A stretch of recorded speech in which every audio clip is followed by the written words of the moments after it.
Something truly special that might be hiding in your pocket change or tucked away in that old collection gathering dust in your attic.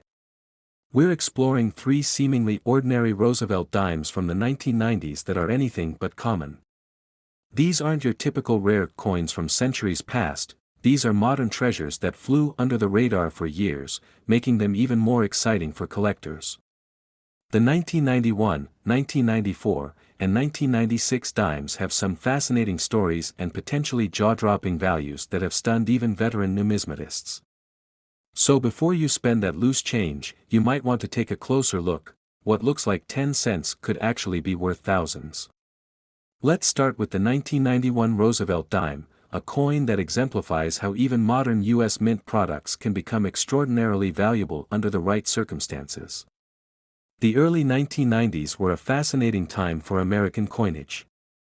The U.S. Mint was operating at full capacity, producing billions of coins annually for circulation. Most people assumed these mass-produced coins would never be worth more than face value. They couldn't have been more wrong. The 1991 Roosevelt dime was minted in Philadelphia, Denver, and San Francisco. While the Philadelphia and Denver mints produced hundreds of millions of business strike dimes for general circulation, the San Francisco facility specialized in proof coins, those special, mirror-finish specimens made specifically for collectors. But even among these carefully crafted pieces, something unusual happened in 1991 that created an unexpected rarity. During production at the Philadelphia Mint, a very small number of 1,991 dimes were struck without the P mint mark that should appear on the obverse. In numismatic terms, we call this a missing mint mark variety. How did this happen? The most likely explanation involves the die preparation process. Before 1980, the U.S. Mint added mint marks to the working dies by hand. After that, they began incorporating the mint mark directly into the master hub used to make the working dies. In rare instances, a working die might be made from an incomplete hub or master die that was missing the mint mark. These no mint mark errors are exceedingly rare for the 1991 dime. What makes them particularly special is that they weren't discovered until years after they entered circulation.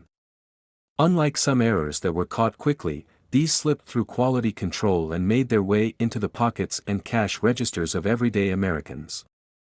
How can you identify one of these valuable 1991 no mint mark dimes? First, examine the obverse of the coin, just above the date.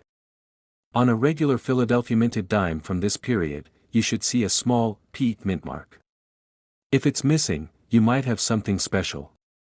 But be careful, you'll need to rule out other explanations. The mint mark could be filled with debris, or the coin might be too worn to see it clearly. Under magnification, a genuine no mint mark error will show no trace of the P that should be there, with smooth metal in its place. But the no mint mark error isn't the only thing that makes some 1991 dimes valuable. Condition is absolutely crucial. The Roosevelt dime design, featuring President Franklin D. Roosevelt on the obverse and a torch flanked by an olive branch and oak branch on the reverse, has been around since 1946. As a result, most collectors take these common coins for granted, rarely preserving them in pristine condition. A 1991 dime in uncirculated condition, what we call mint state or MS, can command a significant premium, especially at the highest grades. The numismatic grading scale runs from 1 to 70, with 70 being absolute perfection.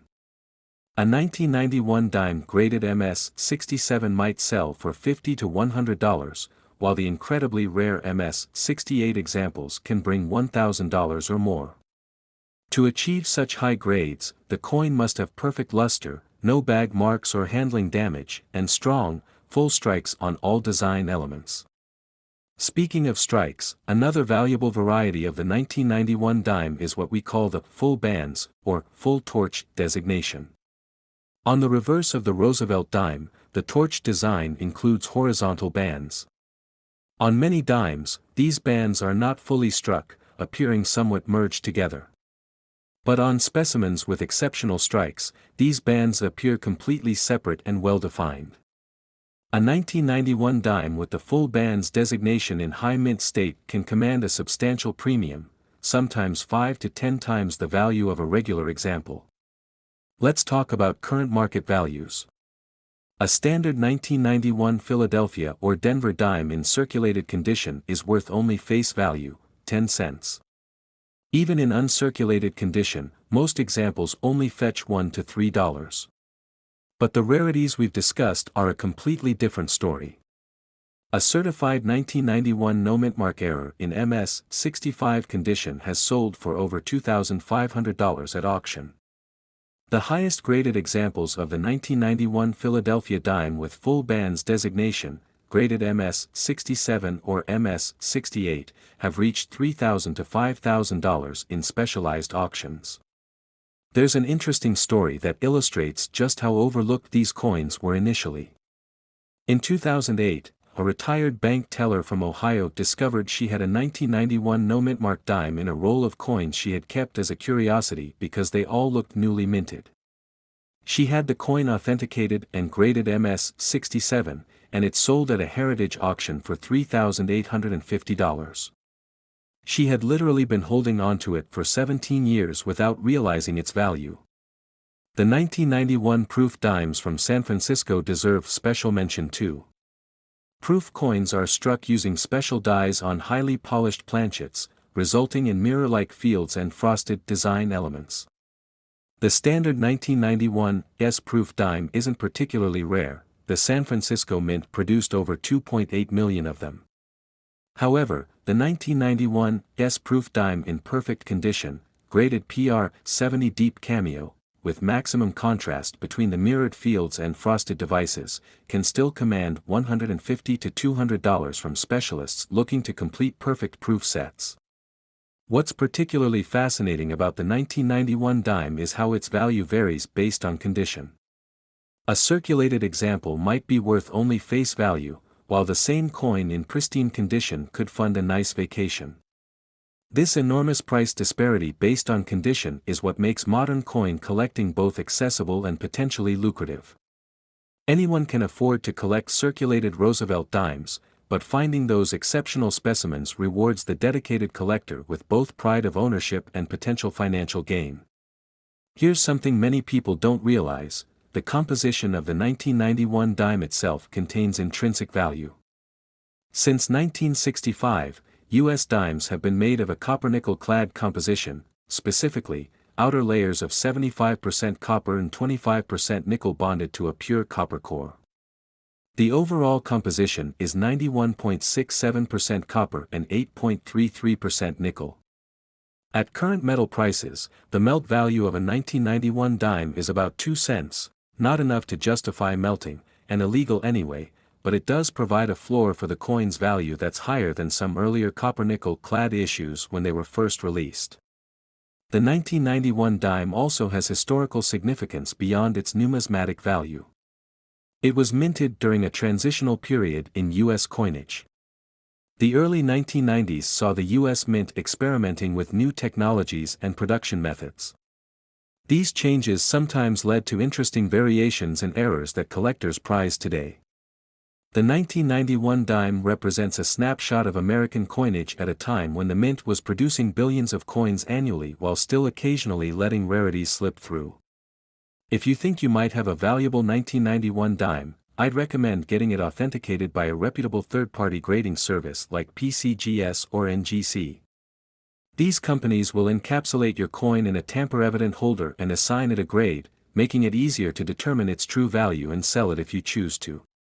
Even if you decide to keep your treasure, having it professionally graded gives you peace of mind and preserves it for future generations. Remember, the hunt is half the fun in numismatics. Even if you don't find a no mint mark rarity or a perfect MS-68 specimen, the journey of examining your coins closely, learning about their history, and connecting with fellow collectors is rewarding in itself. And who knows? The next time you receive change from your morning coffee, you might just be handed a small piece of numismatic history. Now let's turn our attention to the 1994 Roosevelt dime, a coin that has some truly remarkable stories behind it and features varieties that have coin collectors constantly checking their change. The mid-1990s were a time of significant transition at the U.S. Mint, with new technologies being implemented and production methods evolving. These changes created the perfect conditions for some fascinating rarities to emerge. The 1994 dime was minted at 3 facilities: Philadelphia, without a mint mark until 1980, then with a P, Denver, with a D mint mark, and San Francisco, with an S mint mark for proof coins.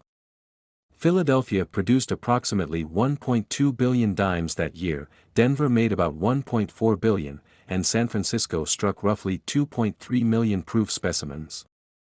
With production numbers that high, you might assume these coins would never be valuable, but you'd be mistaken. What makes the 1994 dime truly special is a spectacular minting error that occurred at the Philadelphia Mint. In 1994, a small number of dimes were struck on copper-nickel-clad quarter planchets. Yes, you heard that right, dime designs struck on quarter-sized blanks. This dramatic error occurred when quarter planchets accidentally made their way into the dime production line. Since a quarter planchet is significantly larger than a dime planchet, the result is a coin with the complete dime design but with a wide, unstructured rim around the edges. Coin collectors refer to these as wrong planchet errors, and they're among the most visually striking and valuable modern mint errors. These 1994 dime quarter errors are immediately recognizable because of their size. They're the size of a quarter but with a dime's design floating in the center. The silver-colored coin would weigh 5.67 grams, the weight of a quarter, instead of the 2.27 grams a dime should weigh. Only a handful of these dramatic errors have been discovered, and they command tremendous premiums when they appear at auction. In recent years, authenticated examples have sold for $2,000 to $5,000, with particularly well-preserved specimens reaching even higher prices. But the wrong planchet errors aren't the only valuable varieties of the 1994 dime. Like its 1991 counterpart, the 1994 Philadelphia dime is known for a special doubled die variety. Doubled dies occur during the die manufacturing process when the hub that impresses the design onto a die shifts between impressions, resulting in a doubled appearance on certain design elements. On the 1994 doubled die dime, the doubling is most noticeable on the word Liberty and in Roosevelt's ear area. To identify this doubled die variety, you'll need a good magnifying glass or coin loupe. Look carefully at the letters in Liberty. You'll see distinct separation and doubling on parts of these letters, particularly on the B, E, and R. This doubling isn't from machine doubling or strike doubling, which can cause similar effects but are less valuable. True double dies show doubling that's consistent across the affected areas, indicating the error occurred in the die itself rather than during the striking process. While not as valuable as the wrong planchet errors, a 1994 double die dime in uncirculated condition can still bring $50 to $150, with the finest examples potentially reaching $300 to $500. What's exciting about these double die varieties is that they're still being discovered in circulation today. They weren't widely recognized when they were first released, meaning many examples entered circulation and remained there, waiting for sharp-eyed collectors to find them. The market values for 1994 dimes vary tremendously based on the specific variety and condition. A standard 1994 dime in circulated condition is worth just face value. In uncirculated condition, regular 1994 P and 1994 D dimes might fetch $2 to $5. But the 1994 proof dimes from San Francisco in perfect PR 70 deep cameo condition can sell for $100 to $200 to collectors assembling high-grade proof sets. The real value, however, lies in those special varieties. A certified 1994 doubled die dime in MS-65 might bring $150 to $200, while an MS-67 example could reach $400 to $500. And those spectacular wrong planchet errors? They start around $2,000 even in circulated grades, with uncirculated examples potentially reaching $5,000 to $10,000 depending on the quality of the strike and the overall eye appeal. There's an incredible story about a 1994 dime quarter error that illustrates the unexpected places these treasures can turn up. In 2012, a vending machine service technician in Michigan was emptying a machine when he noticed an odd-looking coin among the quarters. Having some knowledge of coin errors, he set it aside instead of sending it back to circulation. After having it authenticated, he discovered he had found one of the rarest 1994 dime errors, a dime struck on a quarter planchet that had somehow survived in circulation for nearly 2 decades. He eventually sold it at a specialized error coin auction for just over $6,000. Like many modern coins, the 1994 dime's value is highly condition-dependent.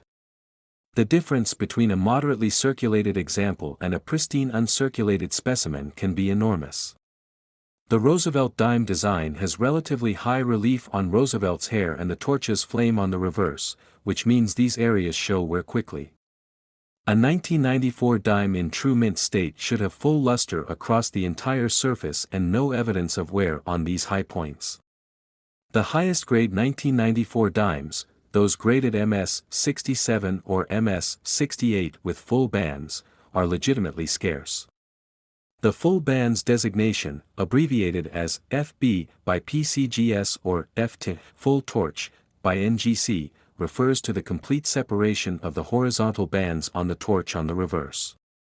Many 1994 dimes were struck with insufficient pressure to bring up these details fully. A 1994 dime with the full bands designation in MS-67 can sell for $500 to $700, while an MS-68 full bands example could potentially bring $1,500 to $2,500 if one were to appear at auction. There's another variety of the 1994 dime that deserves mention, the Special Mint Set or SMS specimens.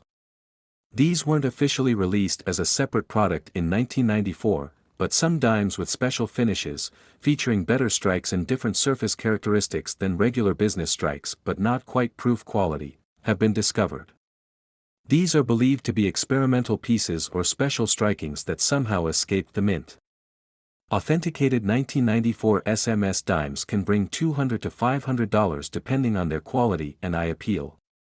What's particularly fascinating about collecting 1994 dimes is the thrill of the hunt.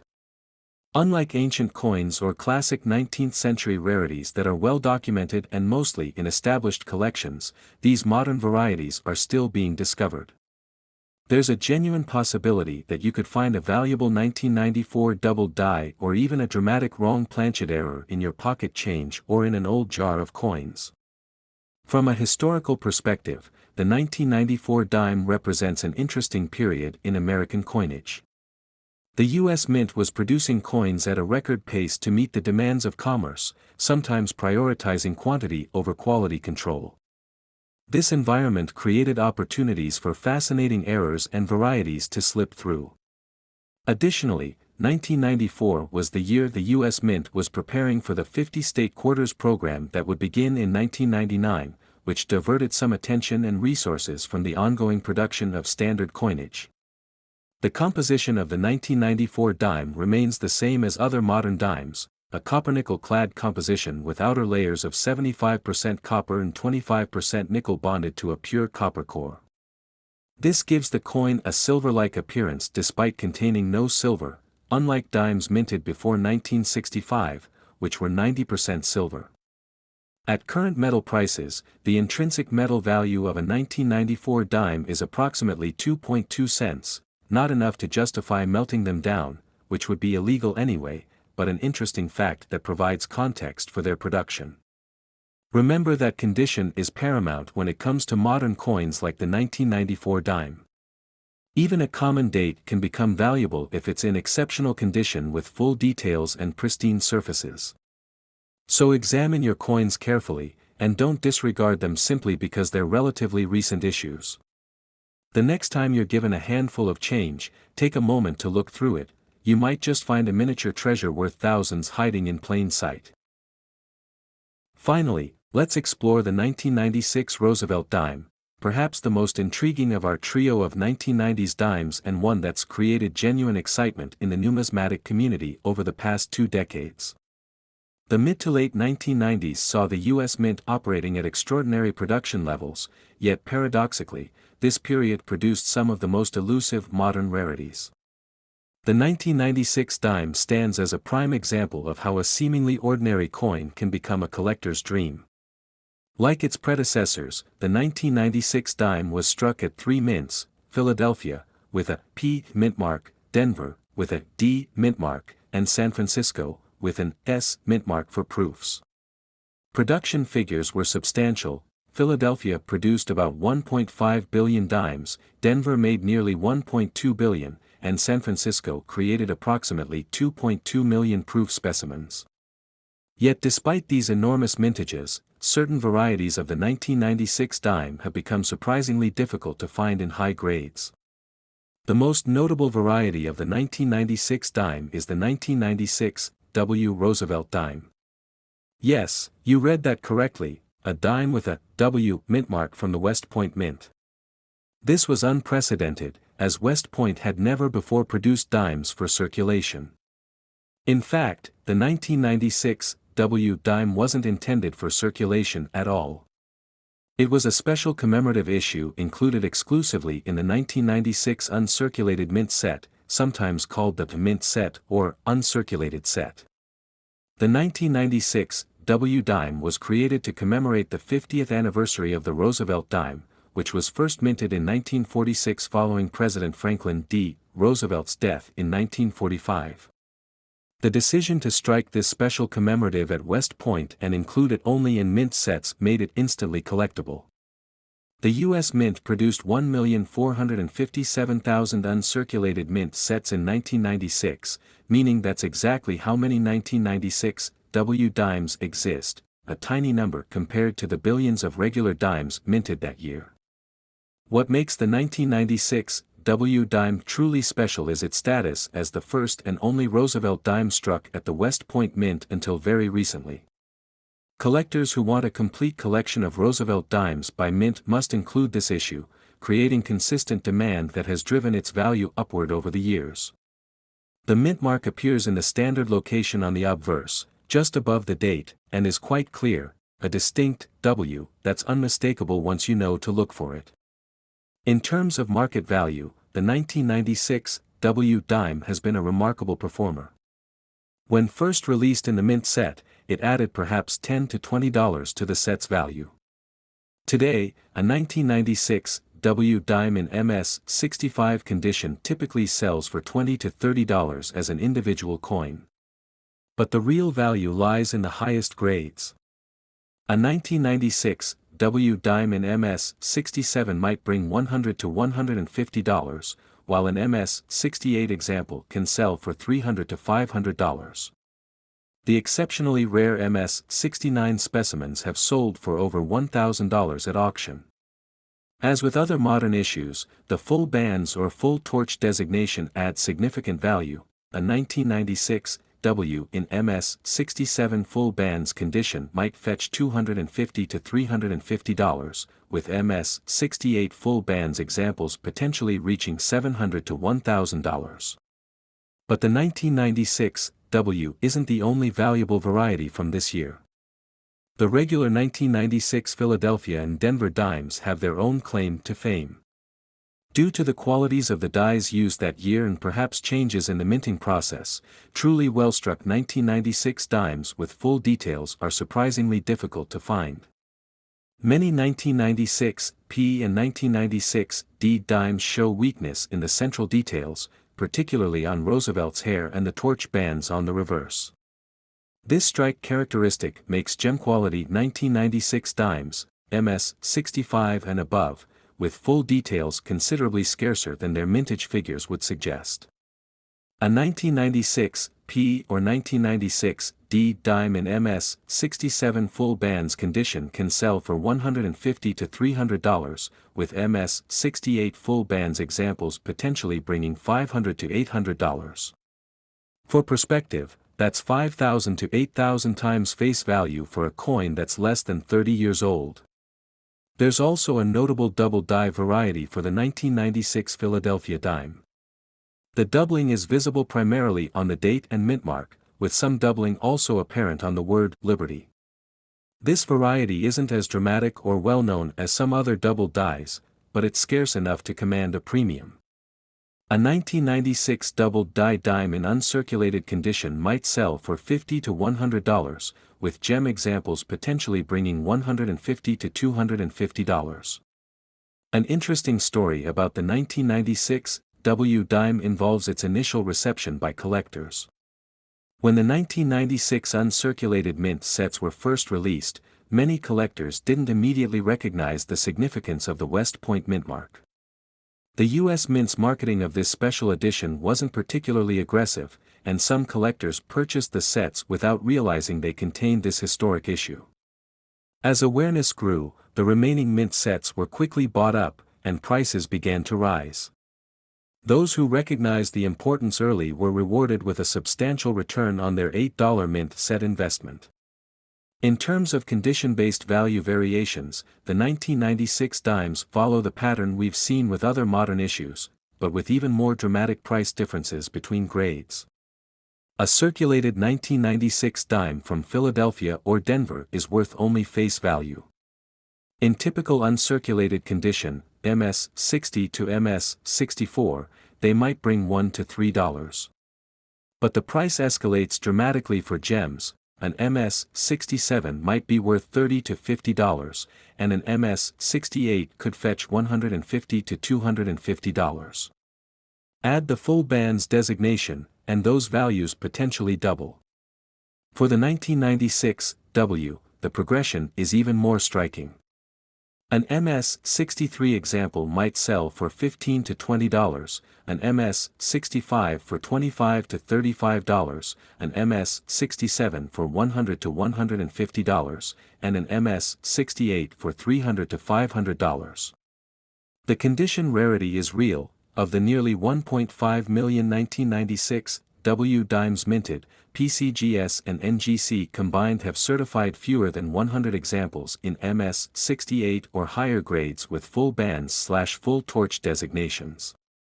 The 1996 proof dimes from San Francisco present yet another collecting opportunity. The standard proof has the brilliant mirrored fields and frosted devices collectors expect, but the 1996 S also exists in what's called an ultra cameo or deep cameo finish, with extremely profound contrast between the fields and the raised elements. A 1996 S proof dime in PR 70 deep cameo condition, representing absolute perfection, can sell for $150 to $200 to specialists building registry sets of perfect proof coins. From a historical perspective, the 1996 dime represents a pivotal moment in modern U.S. coinage. The special 1996 W issue acknowledged the importance of the Roosevelt dime in American numismatic history while establishing a precedent for commemorative circulating coin designs that would flourish in the decades to follow. Additionally, 1996 saw the U.S. Mint continuing to refine its production processes, sometimes at the expense of strike quality, creating unintentional rarities in the process. Like its 1991 and 1994 counterparts, the 1996 dime is composed of a copper-nickel-clad composition. The coin's structure consists of outer layers that are 75% copper and 25% nickel bonded to a pure copper core. This gives it the silver-like appearance we associate with modern dimes despite containing no precious metal. At current commodity prices, the metal value of a 1996 dime is about 2.3 cents, modest, but still more than 20% of its face value.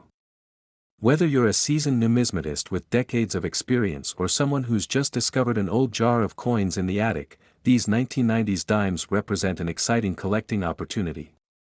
They're recent enough that undiscovered examples almost certainly remain in circulation or in forgotten collections, yet scarce enough in high grades to command serious premiums.